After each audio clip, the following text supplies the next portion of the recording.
أعوذ بالله من الشيطان الرجيم. بسم الله الرحمن الرحيم. إذ أنتم بالعدوة الدنيا وهم بالعدوة القصوى والركب أسفل منكم ولو تواعدتم لاختلفتم في الميعاد ولكن ليقضي الله أمرا كان مفعولا ليهلك من هلك عن بينة ويحيى من حي عن بينة وإن الله لسميع عليم. صدق اللہ العظیم. سورہ انفال آیت نمبر 42 آپ کے سامنے تلاوت کی ہے. اس آیت میں اور اس سے اگلی چند آیات میں جنگ بدر کا منظر بیان فرمایا جا رہا ہے.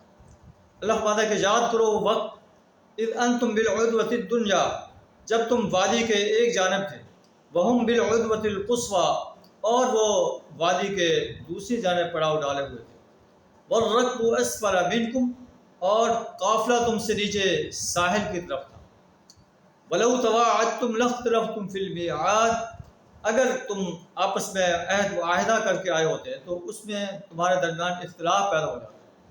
وَلَكِنْ لِيَقْضِيَ اللَّهُ أَمْرًا كَانَ مَفْعُولًا، لیکن اللہ نے جس کام کا فیصلہ کر لیا تھا وہ تو ہو کر ہی رہنا تھا.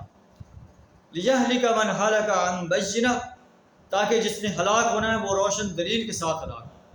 وَيَحْيَى مَنْ حَيَّ عَنْ بَيِّنَةٍ، اور جس نے زندہ رہنا ہے وہ دلیل کے ساتھ زندہ رہے. وَإِنَّ اللَّهَ لَسَمِيعٌ عَلِيمٌ، یقیناً اللہ سننے والا اور جاننے والا ہے.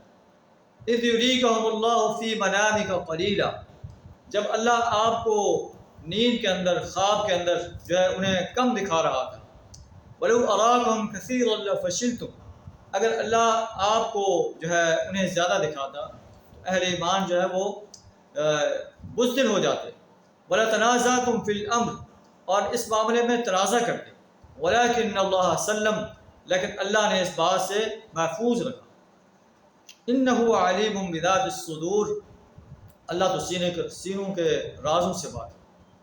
وَإِذْ يُرِيكُمُوهُمْ إِذِ الْتَقَيْتُمْ فِي أَعْيُنِكُمْ قَلِيلًا، اور اس وقت کو یاد کرو جب تم مقابلے میں کھڑے تھے اور اللہ تمہاری نگاہوں میں ان کو کم دکھا رہا تھا.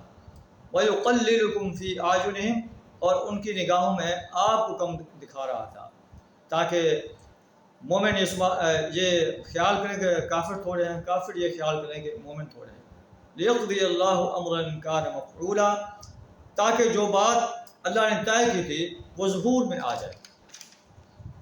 وَإِلَى اللَّهِ تُرْجَعُ الْأُمُورُ، اور تمام امور اللہ کی طرف لوٹنے والے ہیں. آئیے ہم بھی اللہ کے دین کو غالب کرنے کے لیے اپنے اندر جذبہ پیدا کریں، اللہ کے دین کو قائم کرنے کے لیے میدان عمل میں آ جائیں، اور اس کے لیے اپنا مال، جان، وقت اور صلاحیت پیش کرتے ہیں. اللہ تعالیٰ ہم سب کا حامی و ناصر ہو. وآخر دعوانا الحمدللہ رب العالمین.